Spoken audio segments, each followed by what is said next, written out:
Por isso eu falo para os dois aqui que escolheram outro tipo de profissão do que a minha no Brasil nunca vai acabar. Porque você já viu, olha só a imagem inusitada, você já viu falta de notícia nesse país? Não. Tu já viu falta de notícia no Rio de Janeiro? Meu filho tinha que deixar a gente aqui, ó, 2 horas seguidas Isabelle, e olha lá. o pessoal vai brincar, sabe por quê? Porque aquele índio ali estava de preto e vermelho, Sérgio Cabral, conhecidamente é vascaíno. Você vai ver que vai ter brincadeira. Ainda não chegou nesse momento, né, Dr. Charles? 8h09, simbora. Além do ex-governador do Rio, Sérgio Cabral, mais 7 pessoas foram presas na operação da Polícia Federal, como disse Dr. Carlos, batizada de Calicut. Entre elas estão 2 ex-secretários. O objetivo da ação é investigar o desvio de recursos públicos federais em obras realizadas pelo governo do estado do Rio. Veja na reportagem de Jackson Silva. O povo não aguenta e a gente vai continuar sem aguentar e vai continuar reagindo. Hudson Braga deixa o prédio dentro desta viatura da Polícia Federal. Ele segue para a sede da PF, na zona portuária da cidade.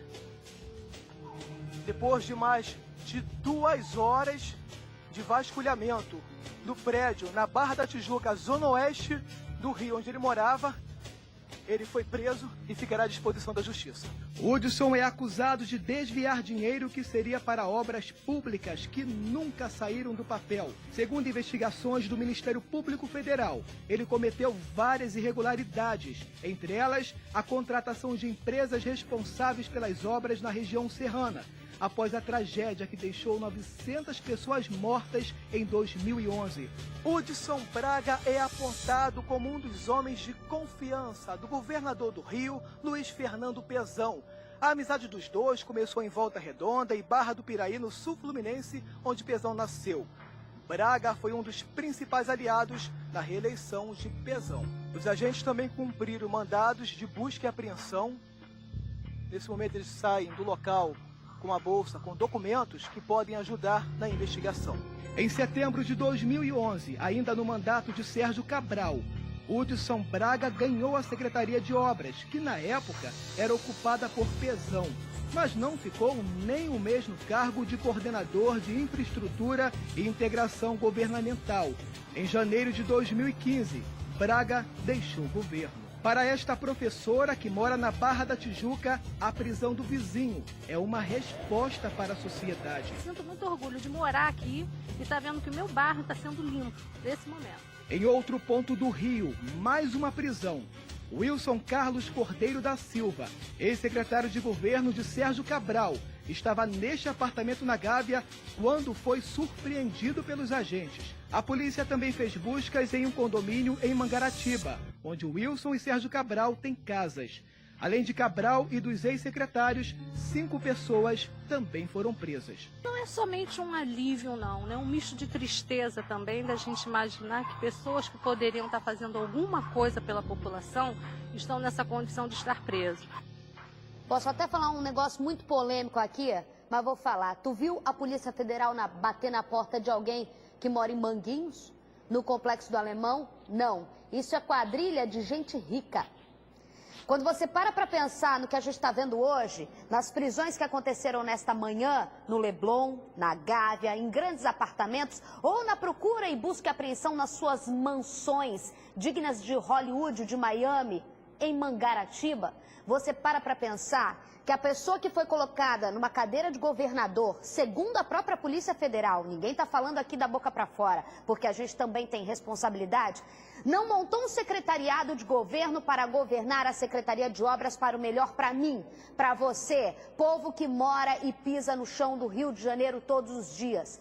Montou uma secretaria de acordo com interesses públicos. Leia-se, quem é capaz de roubar comigo? Quem é capaz de captar mochilas cheias de dinheiro vivo, de propina, chamado oxigênio, que como a nossa editora Melissa Santos fala muito bem, oxigênio é algo essencial para a vida. E dessas pessoas, o dinheiro alheio, o dinheiro nosso, o roubo parece ser oxigênio.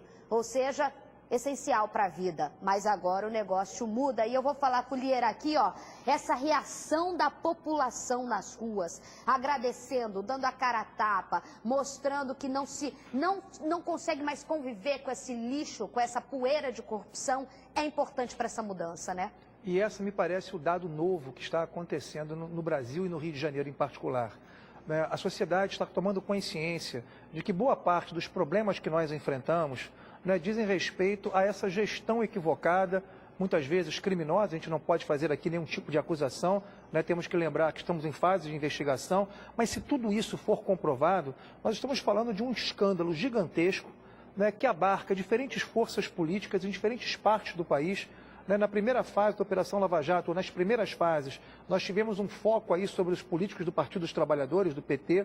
Agora esse foco começa a ser deslocado, após as eleições, é importante que se diga, para políticos do PMDB.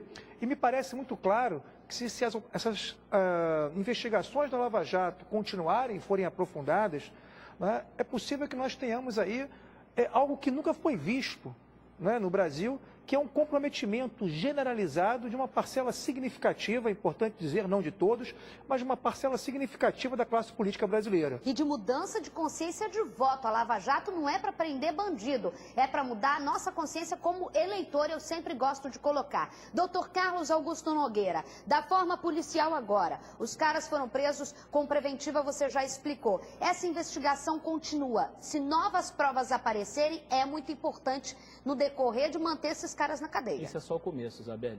Isso é só o começo, vão ter várias outras fases, com certeza, até pelos depoimentos que as pessoas não será conduzidas, o primeiro coronelzão. não, que as pessoas conduzidas vão prestar. Aí sim, novos anexos, novos inquéritos serão abertos.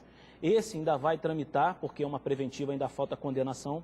Agora, Isabelle, ele deve ir, né, para Bangu, sim.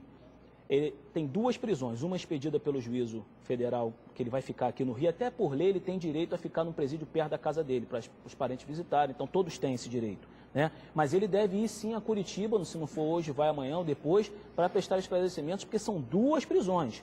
E aí você fala assim, para que duas prisões? Ele vai ficar preso do mesmo jeito? Pois isso é importantíssimo. Porque às vezes você consegue a liberdade numa, mas o cara ainda continua preso pela outra. Continua agarrado pela outra. Por exemplo, às vezes a gente tem um cara com 8 prisões já, a gente pede mais uma. O NEM da Rocinha tinha 11, eu pedi mais umas 5. Por quê? Porque aí o cara se livra das 11, tem mais 5. Então outras prisões vão ser decretadas ao longo disso, se novos fatos, logicamente, aparecerem. Se você fica pensando em casa, eu fiz a cobertura do senhor Sérgio Cabral no segundo mandato dele, o dia em que ele foi votar, por volta das 9 da manhã, eu me lembro porque eu ia entrar ao vivo, uma comoção num colégio no Leblon, onde o Sérgio Cabral votou e levou os filhos para votar. Ele venceu no primeiro turno,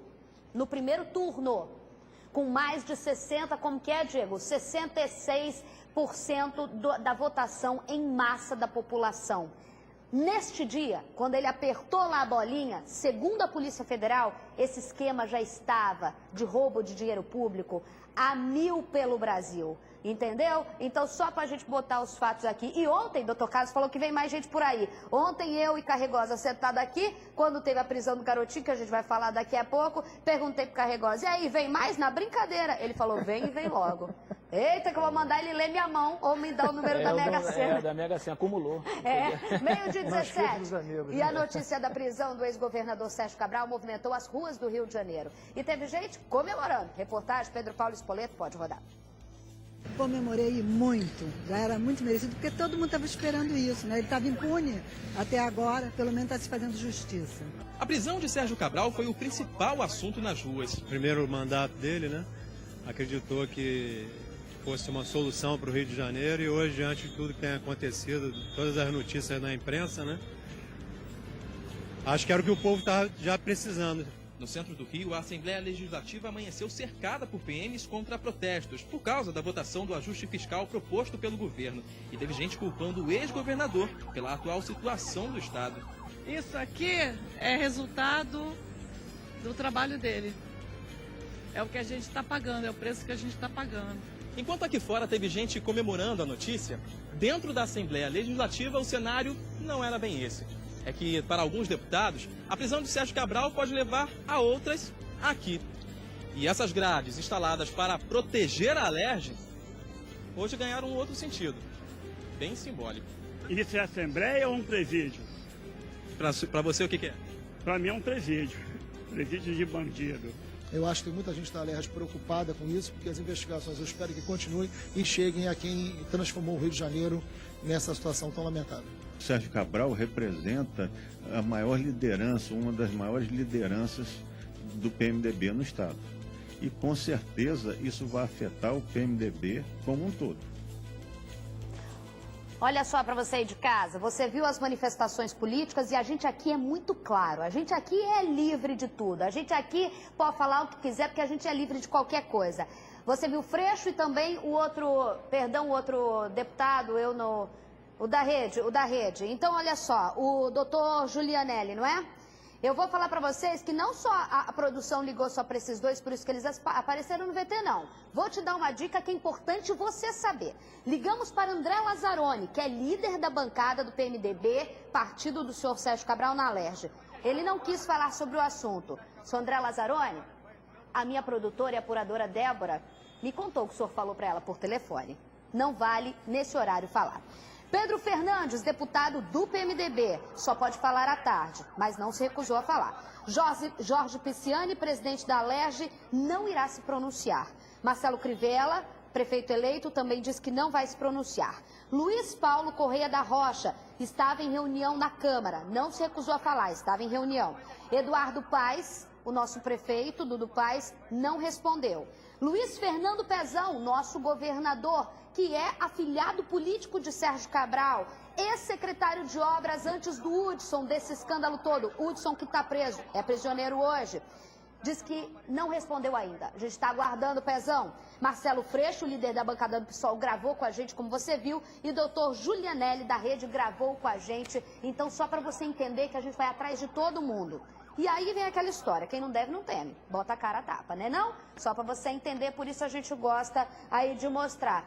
Essas alianças políticas continuam, porque a gente vê essa coisa justamente que a gente... o cara é eleito, tá batendo no outro, mas agora quando eu ganho, o outro vem pra cá, eu preciso de uma secretária. A gente vai mudar, porque essa relação também é promíscua, né? Você acha que muda?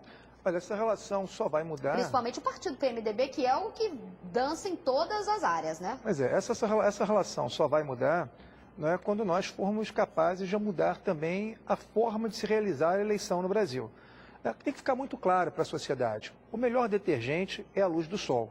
E nesse momento tem muito político graúdo com medo aí do que pode acontecer. Com certeza. Ao longo do dia de hoje e nos próximos dias. Muita gente apagando coisa de WhatsApp, hein, doutor Carlos, que não adianta. Já tiraram Eduardo Cunha do grupo, agora vai, né, no WhatsApp, aquela brincadeira. A pergunta que eu te faço, meu colega, você que agora samba, tá danado comigo, né? Agora você era só delegado para mim, agora para mim tu também conhece todos os labirintos da política. Tudo bem que os outros não se pronunciarem, não é assim, não acho, por exemplo, o prefeito eleito Crivella não quis pronunciar, não acho. Agora, o que eu acho um absurdo, sinceramente, é o líder da bancada na Alerj, André Lazzaroni, não se pronunciar, Jorge Pisciani não se pronunciar, e nosso governador, Luiz Fernando Pezão, que tem toda a imagem política dele ligada do senhor Sérgio Cabral, foi apadrinhado pelo Sérgio Cabral, está hoje na cadeira de governador, não é? Justamente por isso. É um absurdo essas pessoas não darem uma resposta, não é para mim, não. É para mim, sim, como cidadã, não como apresentadora. Para a sociedade, né, doutor Carlos? As pessoas ficam tentando se preservar agora, né?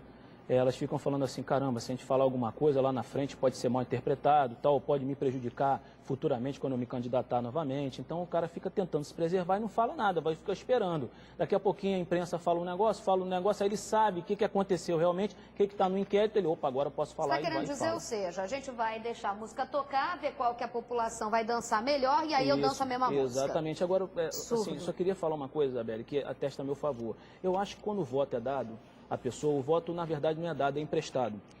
Se fosse dado, você usaria aquele voto para a próxima candidatura. Então você pegar aquele voto que você recebeu e usar para você depois negociar secretaria, ou negociar cargo, ou negociar alguma vantagem ilícita, eu acho isso errado. Mas infelizmente isso é uma cultura no Brasil. Tem gente que se candidata, inclusive, só para ir bem na eleição, para depois fazer negociatas para o segundo turno, ou quiçá lá na frente, para tentar alguma coisa. Essa é a política que você falou que tem que mudar. Mas, infelizmente, não muda, porque tem gente que já entra para isso. Tem gente que já entra para isso? Já entra para isso. Tem muita gente que só entra para isso. Eu quero aqui eu queria hoje ter 2 horas de programa, porque não é por isso ou por aquilo, é para a gente se ajudar a ter um futuro melhor, sabe? Não é espalhar ódio, é espalhar amor e consciência, tá bom? 12h23, eu vou com o Fabiano ao vivo, tem só como eu fazer uma pergunta do Twitter, que eu acho muito ponderado, e aqui pro nosso técnico aqui que tá hoje aqui com a gente, rapidamente, a Sara Freitas no meu Twitter pergunta, tá, eles estão presos. Aí o dinheiro público nosso vai voltar para o nosso? Como que volta? Eles têm que devolver? Sara, porque 224 milhões tem que vender a alma, hein? Sara, é possível que volte sim. Né? Uma das características centrais dessas últimas operações é que nós temos conseguido, de alguma forma, com todas as críticas que nós possamos fazer enquanto sociedade civil, a alguns procedimentos da Operação Lava Jato, é que não apenas eles têm conseguido colocar, né, alguns políticos graúdos, peixes graúdos na cadeia, que como a gente sabe, né, pobre, né, e favelado vai rápido para a cadeia. E não vai para a federal, não. É a civil, é a PM que bate que sobe o morro, que pega, que leva, que prende, que nós não temos arrebenta. atribuição, nós não podemos, por exemplo, investigar o governador Pezão. Eu não posso. A lei Só para a gente entender melhor, eu vou ao vivo com o Fabiano, bota a imagem, está tendo movimentação lá na frente. A questão é Polícia Federal, né, Fabiano? Porque parte do dinheiro da reforma do Maracanã, Arco Metropolitano e PAC é de cofre federal, por isso que a Polícia Federal entrou nesse trâmite. O que está acontecendo aí, Fabi? Pode falar.